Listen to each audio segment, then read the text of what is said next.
All right, I'm going to go ahead and call our Sherwood City Council regular meeting into session, January 7th, 2025. All rise for the Pledge of Allegiance. I pledge allegiance to the flag of the United States of America and to the republic for which it stands, one nation, under God, indivisible, with liberty and justice for all. All right, thank you, everybody. Sylvia, roll call. Mayor Rosner? Here. Council President Young? Here. Councilor Browse? Here. Councilor Mays? Here. Councilor Scott? Here. Councilor Giles? Here. Councilor Stankey? Here. Thank you. Great, thank you, Sylvia. If some of you may notice, our agenda is a little out of order. We're going to do new business before we get to our consent agenda, and that's because we have to swear in our elected officials first tonight. So, but before we do that, we got to get approval of the agenda. I make a motion to approve the agenda. Second. Have a motion and a second. All those in favor of approving the agenda say aye. Aye. Opposed? Motion passes. Thank you, Council. All right, we have two items on new business. First one is swearing in of City Council newly elected officials. And we have Judge Jack here today to help us out with that. And do we want it one at a time? Or council all together and mayor? I like that. One at a time. Make them. We'll get the make photo ops Make sure they all going. can repeat All what right. you say. Okay. All right, Dan, Basic skills do you want to go test. first? I don't care. You do whatever you want. No? All together is fine. Alphabetical order. D.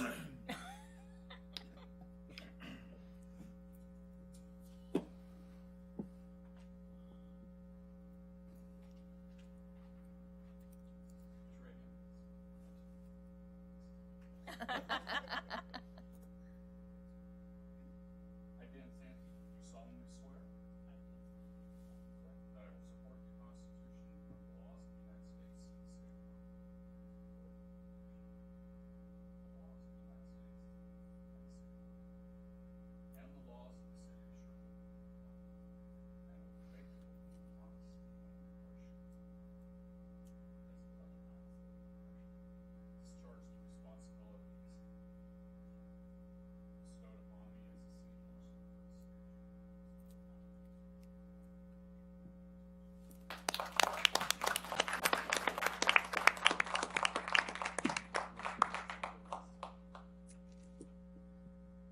All right.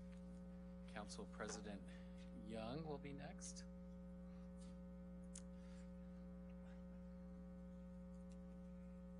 Kim Young, do solemnly swear that I will support the Constitution and laws of the United States and the state of Oregon and the laws of the city of Sherwood. And will faithfully, honestly, and impartially discharge the responsibilities bestowed upon me. As the city councilor of the city of Sherwood. All right.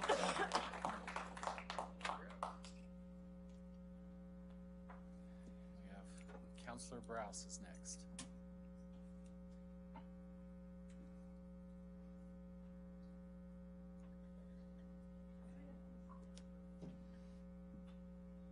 I, Renee Gross, do solemnly swear that I will support the Constitution and the laws of the United States and the state of Oregon and the laws of the city of Sherwood. Faithfully, honestly, and impartially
Again, thank you, Judge, for coming out tonight and helping us out with that. It's a fun tradition we get to do every 2 years. And again, congratulations to everyone on council who won their elections and are here to serve another 4 years in your case. And I thank you for doing that, because we need good volunteers in our city to help run our cities. And if you don't know, this is a volunteer gig up here. We don't get paid for this. We do it because we love our city. So, all right, we are on to the next item, which is selection of council president. This is something we do every year. As most of you know, the mayor position is voted on by the citizens of Sherwood, but our council president is selected by the council as a whole. And Sebastian, do we have any special procedures we need to follow for this? We can do so I think what we can do here then is, if someone wants to nominate someone, they can, and there's a second on that, then we would vote on that person. If we have more than one nomination, Sebastian, do you have a suggestion on how we will handle that? Should probably take one at a time. Okay, we'll just do them in the order they come in. Awesome, thank you. Yes, I would like to nominate Kim Young. right, we have a nomination for Kim Young. Do we have a second? I'll second. All right, we have a motion, a second, so we'll go ahead and vote on that. And so all those in favor of selecting Kim Young as our council president, say aye. Aye. All those opposed? Motion passes unanimously. I'm going to ask anyways, do we have a motion for an additional candidate? Too late. I know, I'm just curious. Okay. But you're right, it is too late because we already passed it. All right, we are done with new business. Thank you, everybody. And congratulations, Kim. Thank you, council. Yeah, I appreciated your helping me all year long and covering and partnering with me on mayor duties, and I look forward to working with you again this year. So thank you. All right, so we're moving on to item 6, which is our consent agenda. Bye, Rosner family. Oh.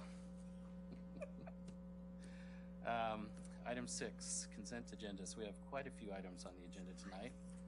So item A is approval of the December 17th, 2024 City Council meeting minutes. Item B, Resolution 2025-001, amending the City of Sherwood Home Rule Charter as approved by the city electors at the November 5th, 2024 general election.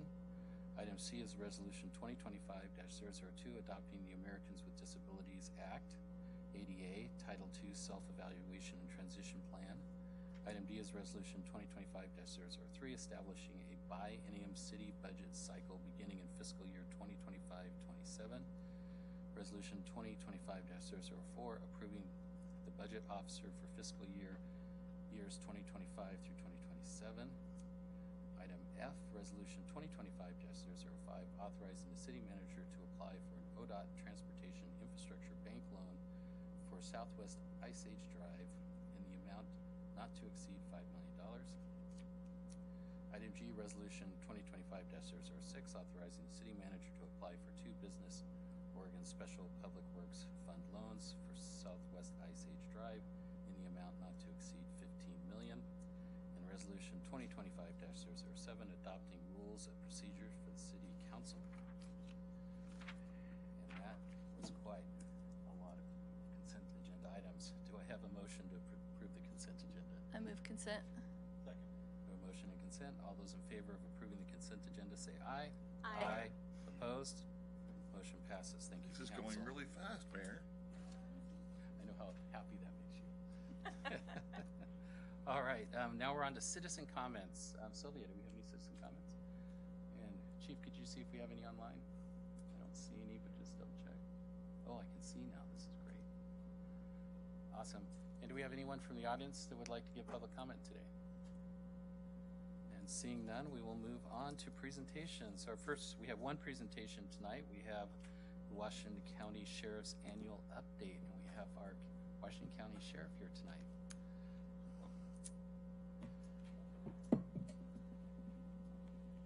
Good evening. Well, welcome. We're really happy to have you here tonight. We're really looking forward to seeing what you have to present, so thanks for coming. Well, I'm going to start by saying congratulations on everyone who was sworn in, and excited about what our future holds, not just 2025, but beyond. So thank you for having us and giving us the opportunity to kind of share a little bit about the state of the Sheriff's Office as we head into this new year. Hey, look at that. So just for everyone, so they have a visual, wherever you live, you hopefully are the recipient of extraordinary professional services from the Washington County Sheriff's Office. For instance, we provide the only jail in the county, and we are the primary first responders for our rural and urban unincorporated residents and municipal contract partners like North Plains, Banks, Gaston, and the city of Cornelius. And my goal has been and will continue to be to maintain the safest major urban county in Oregon. Our mission is conserving the peace through values-driven service. So much of what we do is laid out in statute. For instance, the sheriff, my role is the chief executive officer and conservator of the peace of the county, and that's defined in our statute. Our core values are do your best, do the right thing, and treat others the way you want to be treated. Those core values, they seem so simplistic, but they are sincerely the fabric of how we engage, not just at work, but at home. They're the last thing I say to my daughters when they are getting ready for the bus in the morning. And so it's easy to understand, and as I think back to every poor decision I've ever made, it fell within at least one to all three of those. We are also, our strategic goals are listed up there, but we are in the middle of developing a strategic plan through 2035. And so those will be evolving that you'll get a glimpse of, hopefully, the next time we show up to meet with you. So we talked a little bit about statute.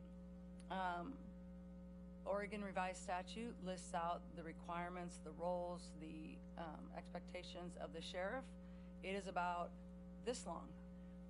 And some of those things really set us apart from what you will see in your municipal police department and what Chief Hanlon is responsible for. I mentioned one of those being that we provide the county jail. We're required to do that. However, other functions we are required to support are search and rescue. We execute civil process and court orders. We provide court security for the courts. We process, issue, deny our concealed handgun licenses.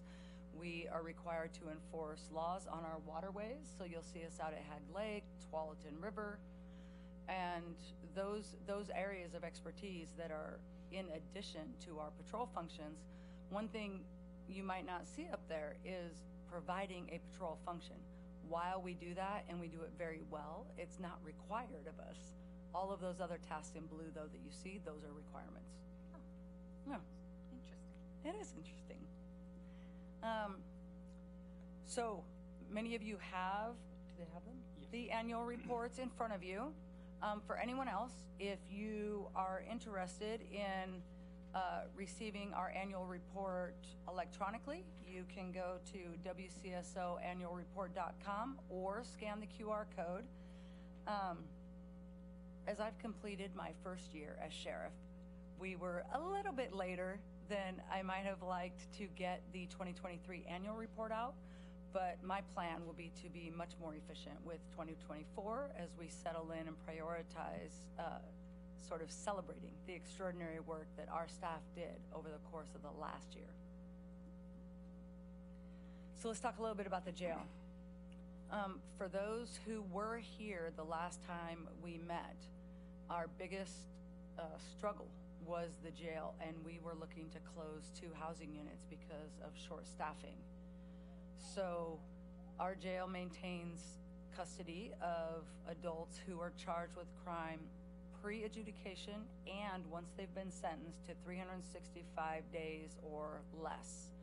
365 plus 1, and folks go off to Department of Corrections and go to prison. We opened our current jail in 1998. It is the 4th jail that has been in Washington County, and I'm sure that all of you are aware, but Washington County is the oldest county in the state. However, being the second largest county in the state currently, we have the second smallest jail per capita. And because we have had 3 housing units closed because of short staffing, we are by far the smallest jail in the state. We have gone from 572 beds down to 388. And we've been running on that for about a little bit over a year now. And for some context, we had over 14,000 bookings in 2023. So there was a season where we were not accepting the full array of charges that people used to come into custody for. So some of those lower level charges, like property crimes that were misdemeanors and things like that. We have lifted a lot of our booking restrictions, and we are building a much more pre-trial release program to help accommodate getting people removed from the original location where a crime is committed and at least out on a release agreement or electronic monitoring. We just received a grant of $750,000 over the course of 3 years to expand our pretrial release program so that when adults in custody are brought in, booked on charges, and released, they are at least monitored with an ankle monitor. And what used to happen was that it was a function of a vendor. And so those vendors only monitored those folks during daytime hours, not overnight, and not on weekends. So we are going to be bringing that in-house. We are going to monitor them 24 hours a day, 7 days a week, with deputies who are already working in the jail and staffing it over that graveyard period on the weekends constantly, so that if there are any indications that someone's in one of the restricted zones or their battery is dying or anything like that, then we will have an emergency response right away. That's something that we're building. It's something that's going to take collaboration with all of our local city partners so that they're all prepared for those dispatches as well. So we're looking forward to being that, our hope, is to be able to bring more people into custody that way and ensure that our community is safe while they're out of custody awaiting adjudication or sentenced. And so it's actually pretty exciting. Another thing about our jail, that facility that was opened in 1998 has received very little capital projects for facility requirements. And so as a result, our roof leaking all over the place. Our hot water was scalding hot, not good.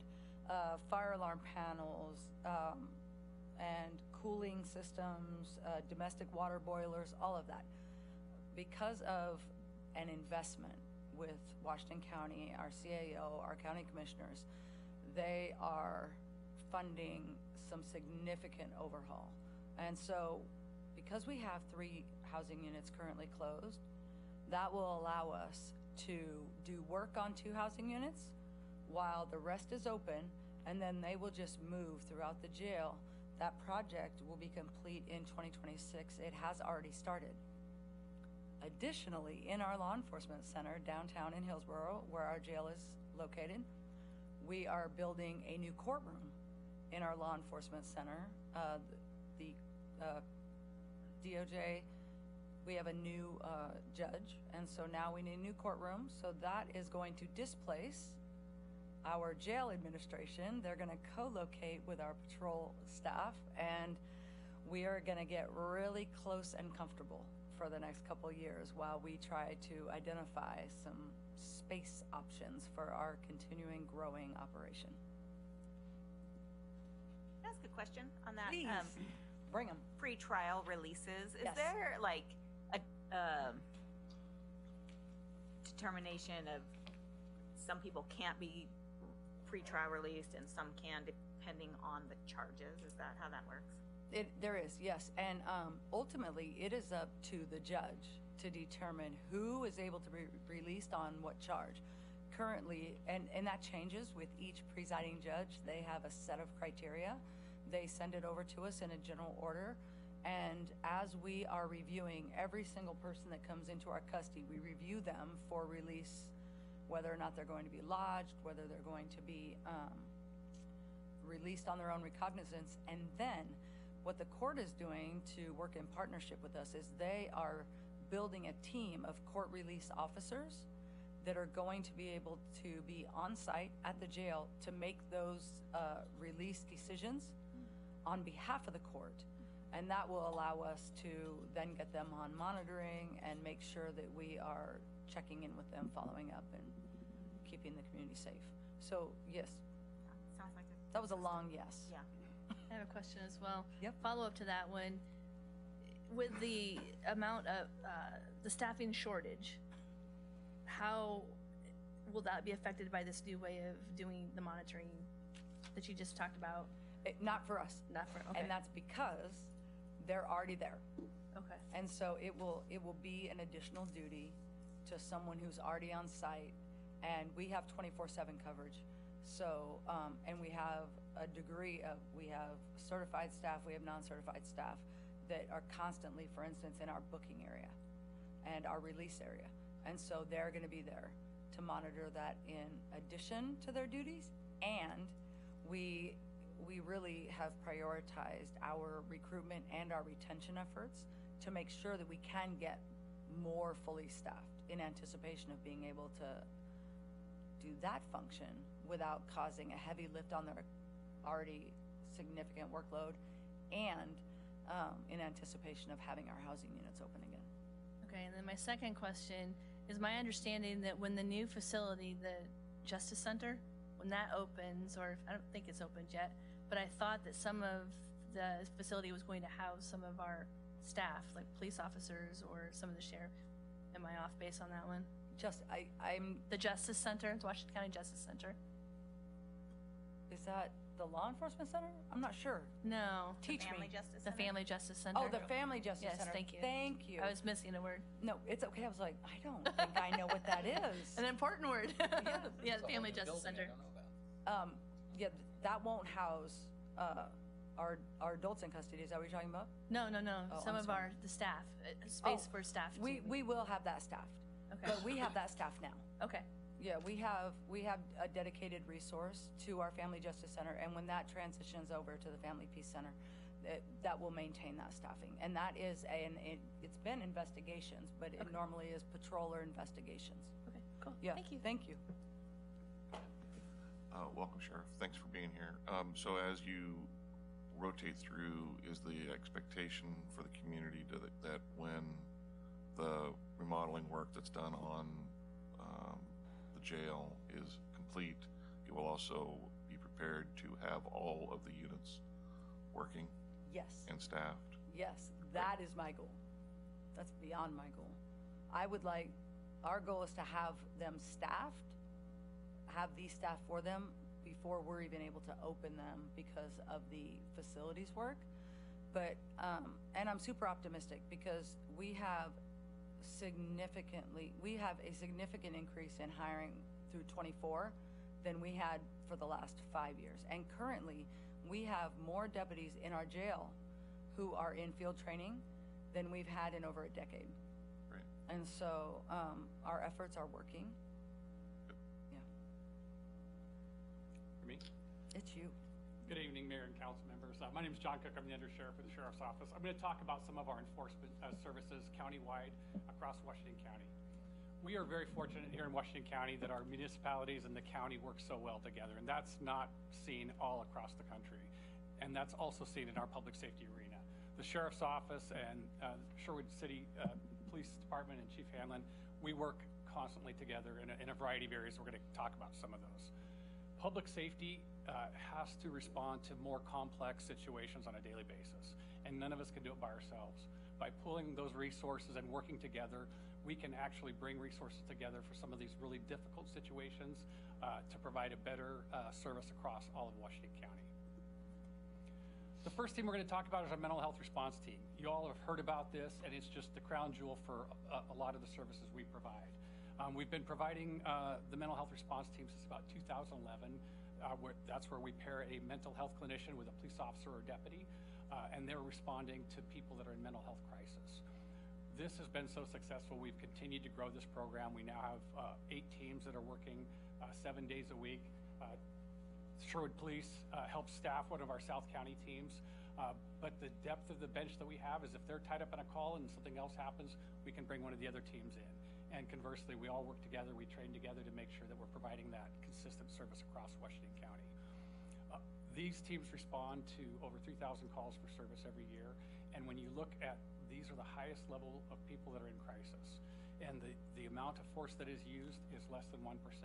And it's really because of the skills that they have. They're able to de-escalate these situations and get people services out in the community.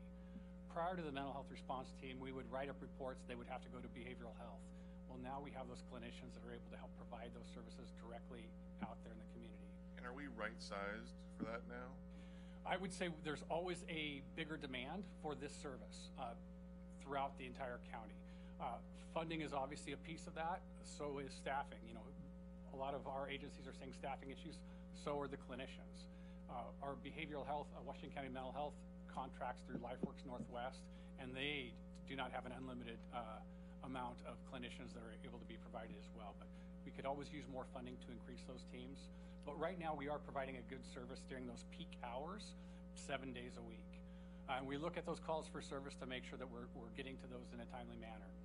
During those off hours when our clinicians and our police officers and deputies are not out there working, behavioral health does have a crisis team, which are those same clinicians contracted through LifeWorks Northwest that can respond. So if it's the sheriff's office or Sherwood Police that have an incident after hours, those crisis teams can come out and provide that service to assist our police officers and deputies. So you said we have 8 teams. Do we not have 24-hour coverage with We do 8 not. teams? No. Is that we just don't have enough teams for that? Correct. Or We do not have enough teams. how many teams do you need to get to 24-hour coverage? We would need probably at least twice what we have right now. Right now we Really? have most of our coverage is about from 8 in the morning till about 11 at night, 12 at night. To get more coverage, we definitely need to at least probably double that.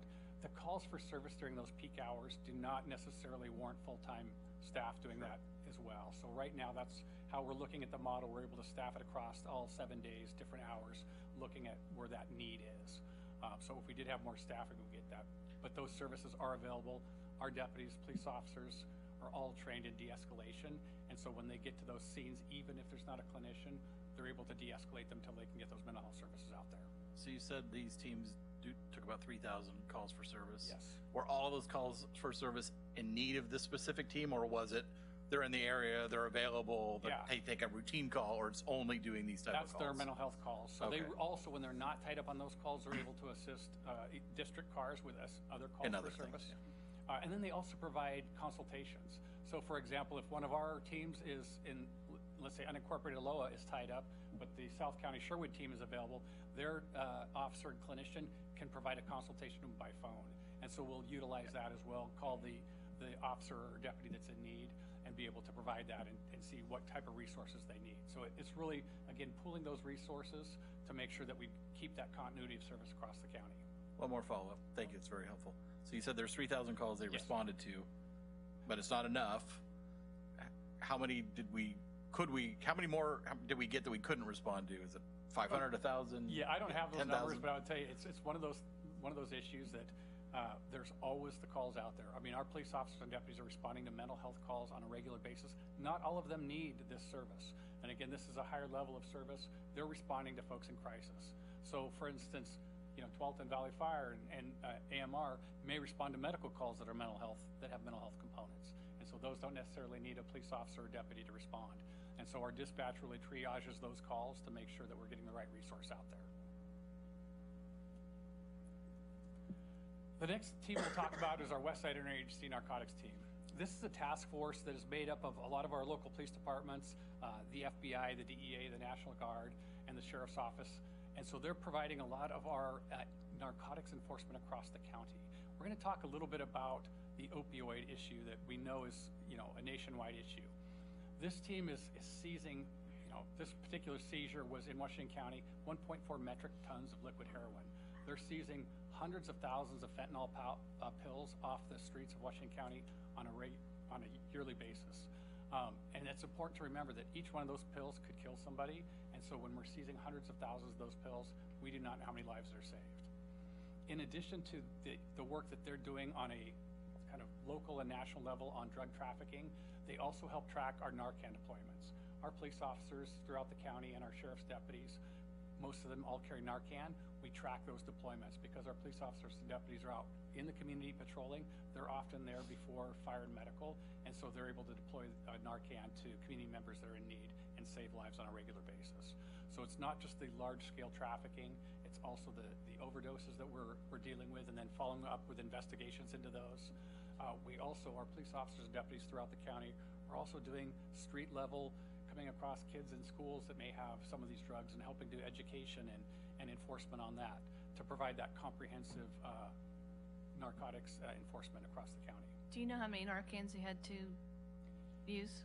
I don't know that number off the top of my head, but I can get you all the graphs. So we come out with that every year. What we're actually seeing is we're seeing those numbers go down. There was an actual spike where we're seeing more Narcan deployments across the county in the last few years. But as Narcan has become more prevalent, a lot of people that are using opioids will also have Narcan there. So we're seeing our numbers on deployments go down, which is actually a good thing because there's more community members that have that to save lives. I had a question Yes, sir. related to this. Does the county and or Sheriff's Department receive any of the federal opioid settlement money?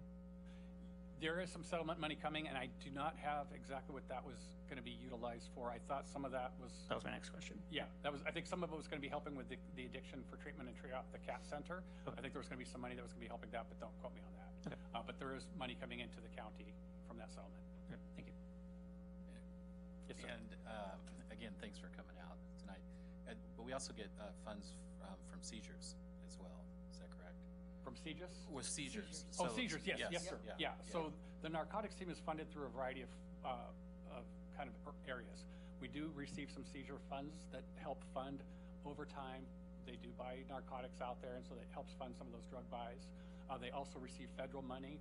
We are a HIDTA task force, which is a high-intensity drug trafficking area, so we receive federal money from Washington, D.C. to help fund their overtime and some of their operations.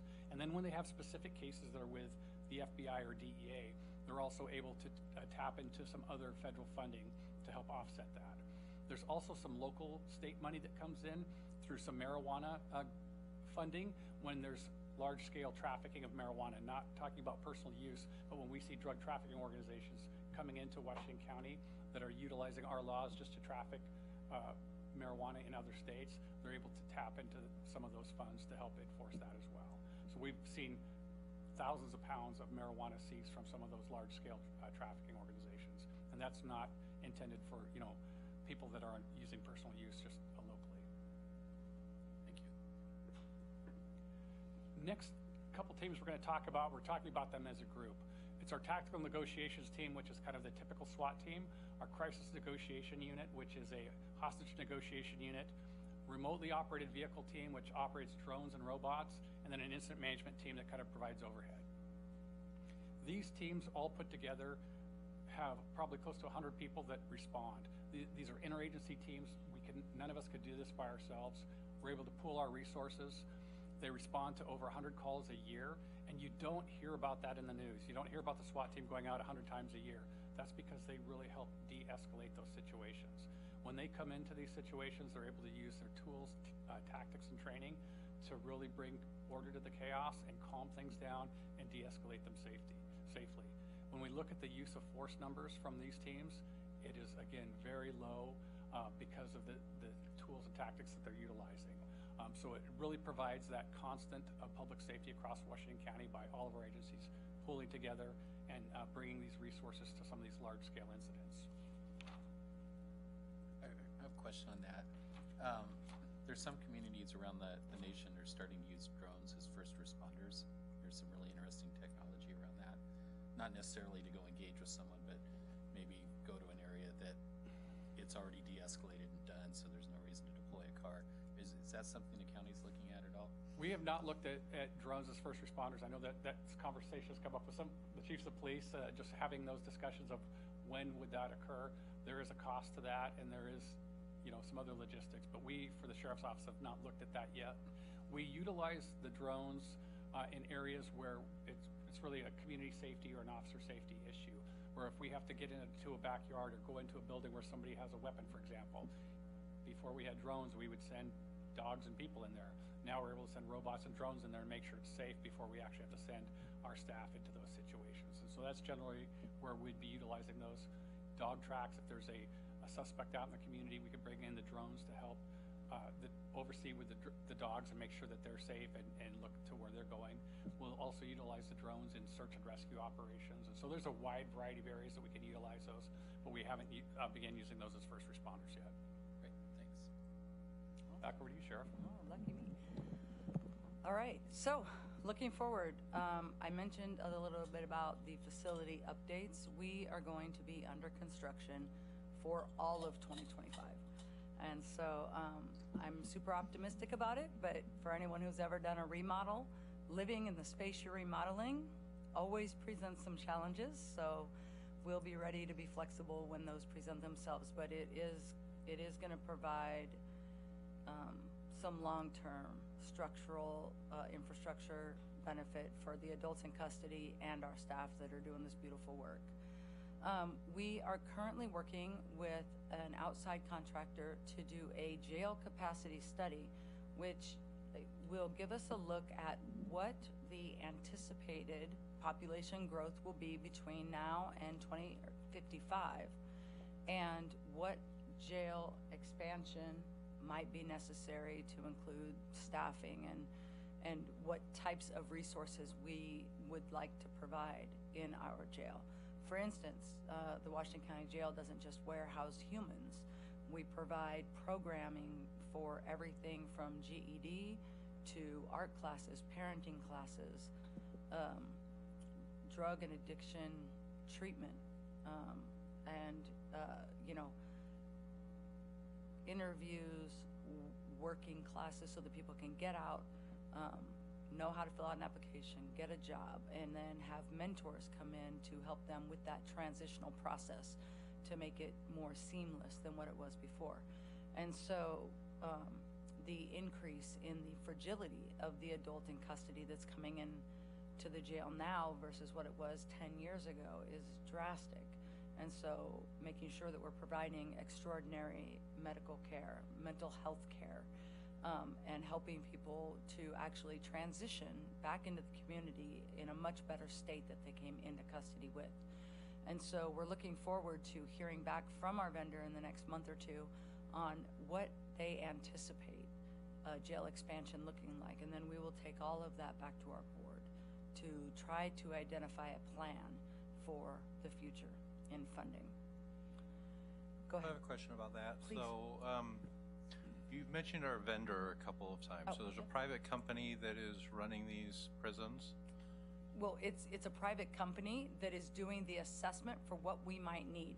So it's called Matrix Consulting. It's a consulting firm. Mm-hmm. And they have an expertise in corrections specifically for a lot of this, and they are going to be reviewing it, but they're not attached to a prison or any sort of a correctional environment. Okay.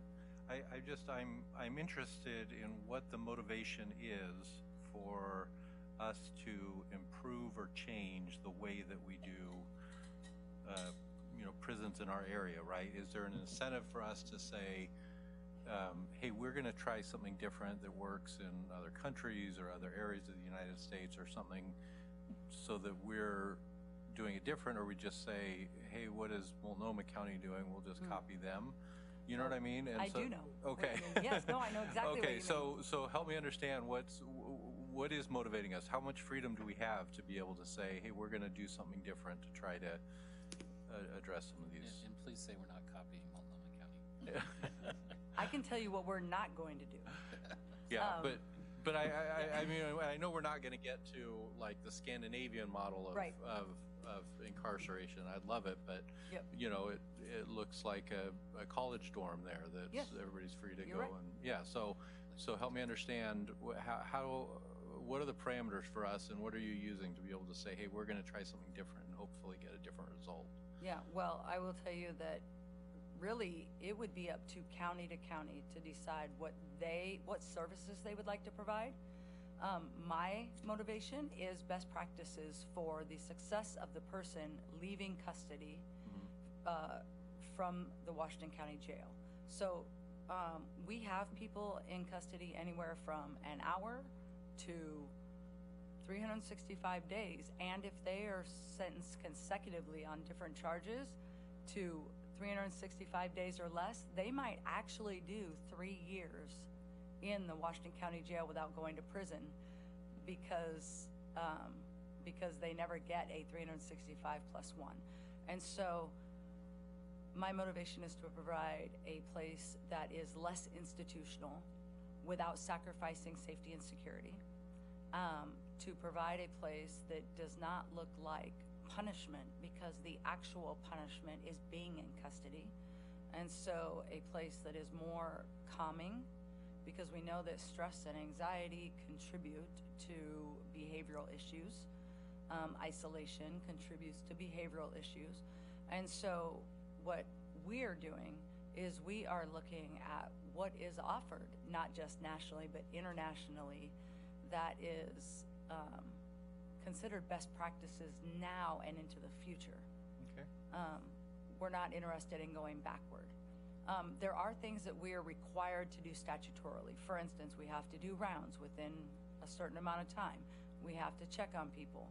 And so what we need to do is balance safety and security of the adult in custody and our staff with an environment that is not going to cause more damage than what they came in with, or more trauma. Can I add What am I something? missing? Please add. So as we look at the jail expansion project, we are looking at kind of, like the sheriff said, best standards nationally and internationally. One of the things that we're seeing is the first time somebody comes into custody, like the sheriff said, is a very traumatic point for them. And when you can have that intake area look more like a doctor's office or something like that, where it doesn't look so institutional, you can have plants, you can have, water features, things of that nature. There are some jails in the United States right now that are utilizing that, and they find it to be more calming. It's better for staff, it's better for the folks that are in custody for the first time, and it just helps their transition back to the community to be more successful. Because we do know the vast majority of the folks that are in the Washington County Jail are community members in all of our communities. And it's in our best interest to ensure their success as they transition back, whether it's the GEDs or parenting or drug and alcohol classes. And so that's really our motivation, is to help them be successful when they transition back into our communities. All right. The only eye roll I did was sometimes doctors' offices are not relaxing. So sometimes you're there under stress. So let's go for spa or something else. Thank you. Oh, I love this. Let's There do you that. go. Words matter. Just real quick on the capacity study. Uh-huh.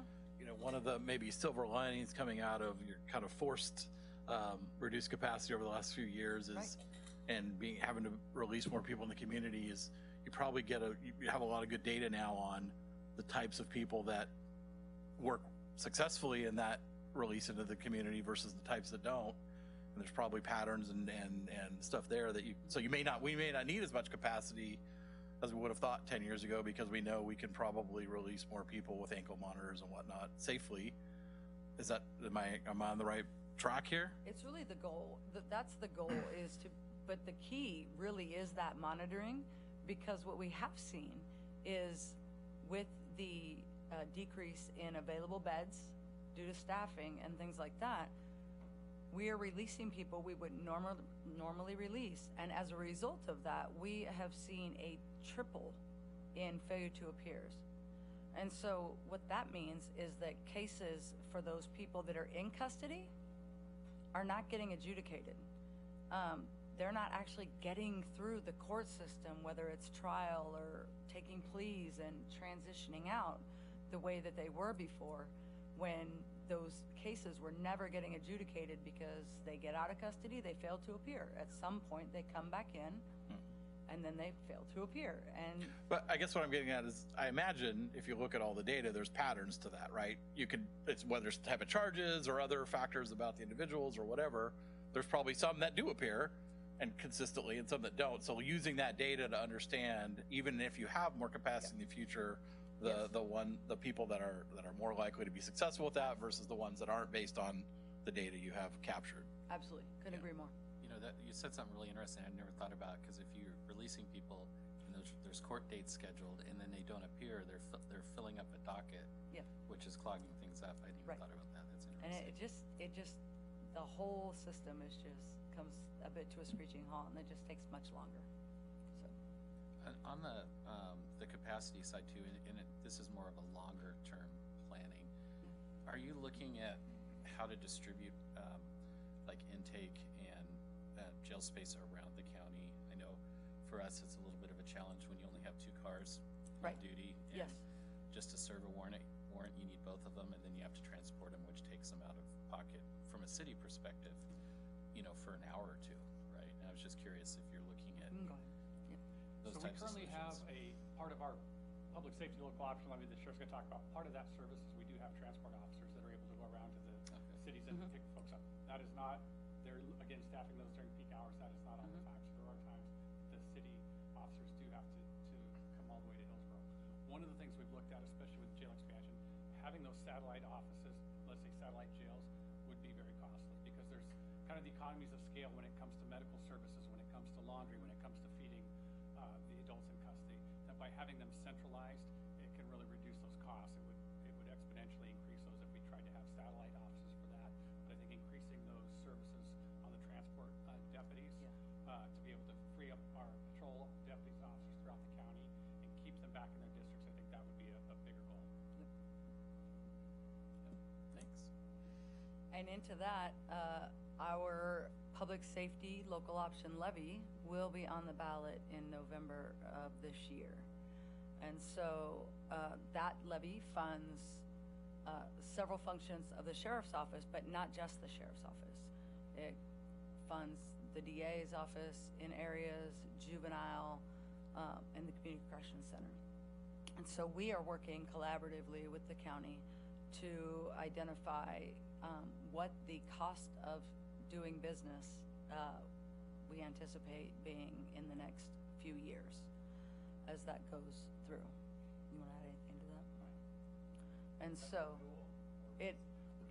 That's something that we're going to be looking at. That's what we're So it's the looking same at. levy, but whether it's renewal or replacement is Yep. yet to be seen. So that's still kind of crunching those numbers, trying to forecast out population growth and increase demand for all of our communities across Washington County over the next 5 years. So the work is just beginning on that. I'm sure we'll be back to communicate more as we learn more. Competing forces, levies, library levies, sheriff levies. Same time. DFNR levies. Yes. School levies. Yes, all of it. All of it. All the November's things. Gonna have a lot of levies on it. It's gonna be interesting. Indeed. Any other questions? What questions do you have for us? We aren't shy, as you can tell. We brought them up. I love it. Well, thank you so much, and please don't hesitate to reach out. If you think of anything, there's no time limit on that. Just reach out, let us know how we can respond or support, and we'll make sure that we get back and give you updates as needed. Yeah, and I first of all, I hope you're fixing the elevator too, because I still remember my hour with all the mayors and the You chair sure were in stuck. the elevators Yes, stuck sir. over there. But That was perfect timing. Fishy, if anything. We're fixing but them.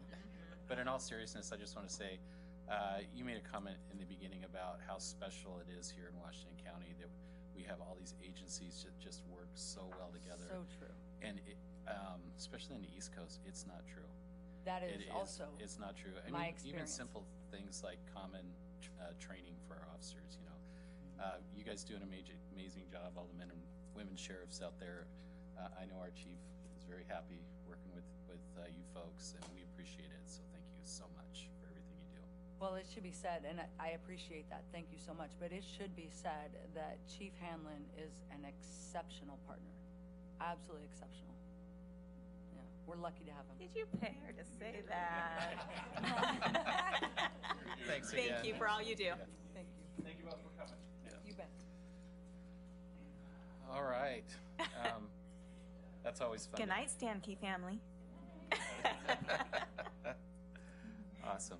All right, so now we're on to item 9. I can't speak tonight. City Manager's Report. Craig, what's going on in the city? A lot of stuff going on in the city. Just a reminder that this Saturday we'll have our goal setting session here in this room from 9 to 2. Breakfast will be served a little before that, so looking forward to that. Probably start off with a consultant. We'll give you a little review of what the cities look like this last year, and then we'll dive right into you guys' setting some goals for us and priorities this next year and getting some clarifications. And if we finish up before 2, we'll finish up before 2 and get out of here, so everybody can have their Saturday back. So that's all I have. Any questions of myself or any of the department heads that are here tonight? Any questions for our city manager or anyone else for that matter?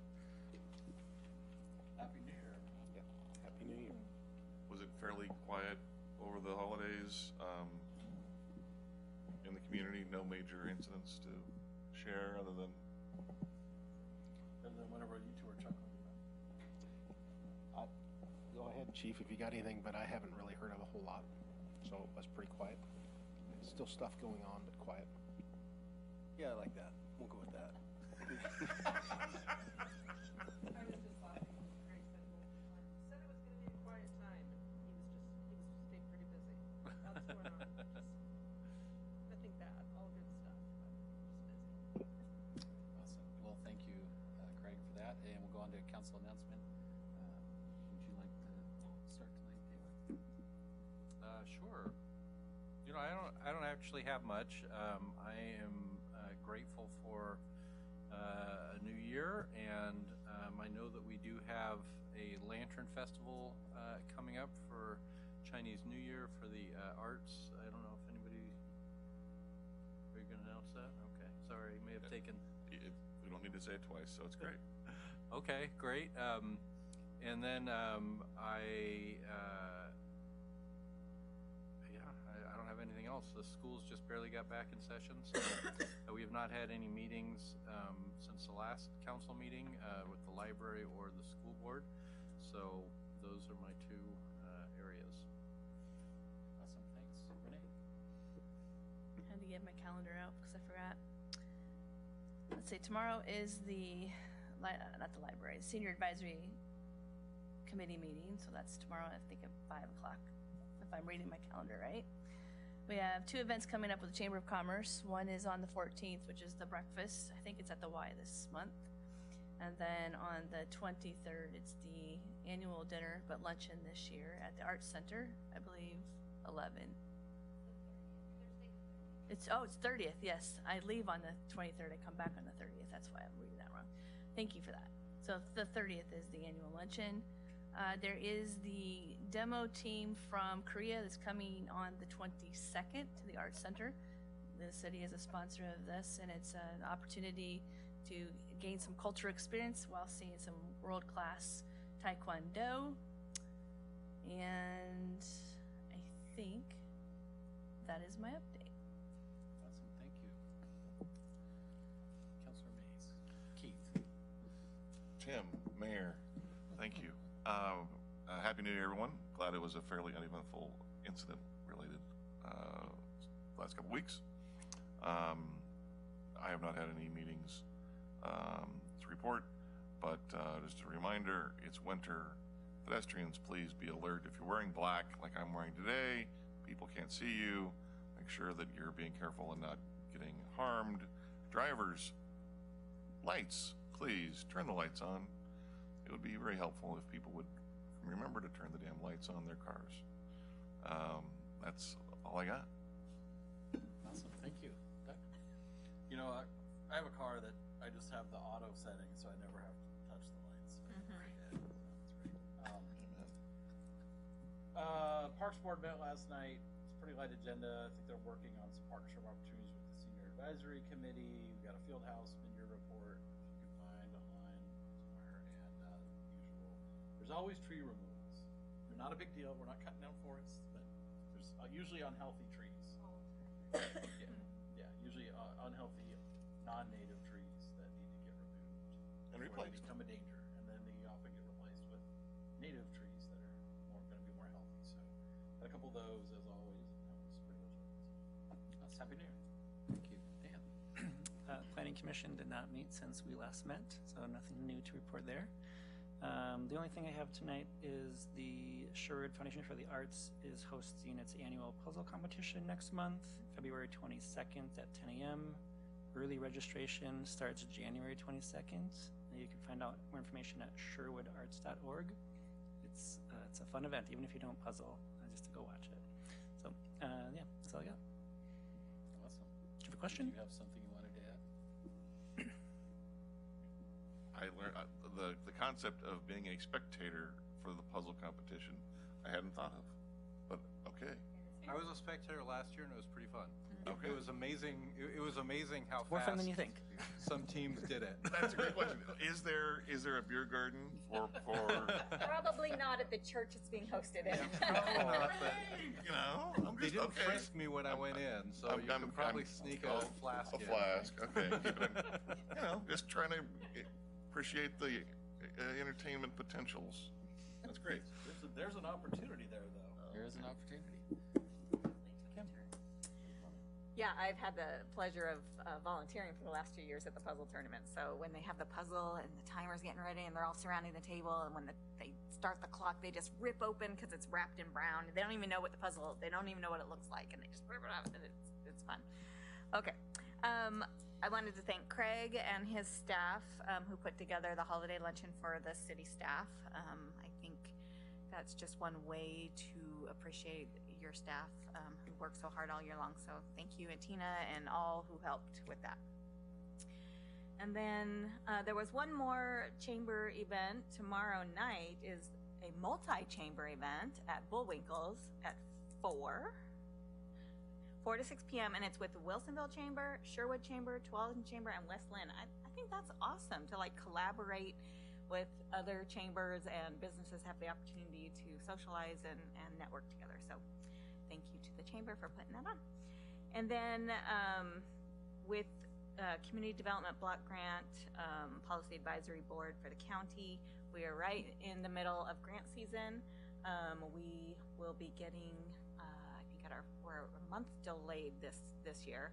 I think at our February meeting we'll be getting the summaries of the grant applications, and then middle of February we will have our presentation. The applicants will come give presentations to us in person over in Hillsborough, and then we all individually, the Policy Advisory Board members, will score the applicants to see where those federal funds will get distributed to for this coming year. So other than that, it's been a quiet season, so I haven't had any meetings.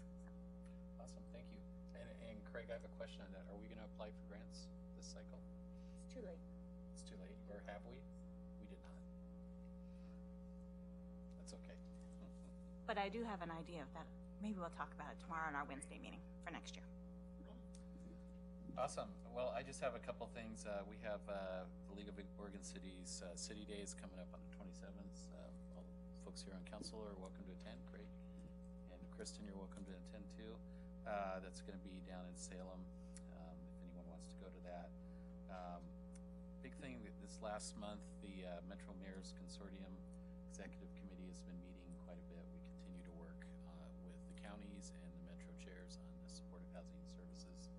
They're looking at taking that back out to the voters to get it renewed, and the cities are looking at, if you think about it, responding to homelessness, it takes all levels of government. It takes the cities, it takes the counties, and it takes the Metro, and it takes the state. And right now that program's set up to send all the money to the counties. So the mayors are looking at how can we better partner, how can we distribute the money a little bit better so the cities can respond effectively as well. So that work continues. Go ahead. Is there any information? Sorry. Any information anywhere that shows how much money was collected and how it was spent and the success of that measure, of that bond? Do you need a drink of water? Okay. So each county puts out a report on how the money's been spent. Part of the reason they're looking at this is the measure is bringing in a lot more money than they thought it would bring in. So if you talk to the counties, they say, well, we just want all the money. If you talk to Metro, they want to put some of the extra money to other uses like building housing, for instance. The cities, we're blessed because we don't have the issues that some of the other cities have, but some of the other cities are looking at backfilling some of the money that they're spending on the response as well. Typically, if you look in kind of a normal situation in most states, a lot of this work is done by the state and the counties. counties, but cities in the Portland metro area are spending a lot of money, so that's what's driving a lot of that. So each county has their own reports. You can find that on their websites. Yes. So might be a novel concept, but is the Metro Mayor's Executive Committee and working with the counties and Metro looking at lowering the tax rate? So part of what they're talking about is lifting the base and lowering the rate. So, because right now it only comes into effect at certain income levels, so they're talking about lowering it.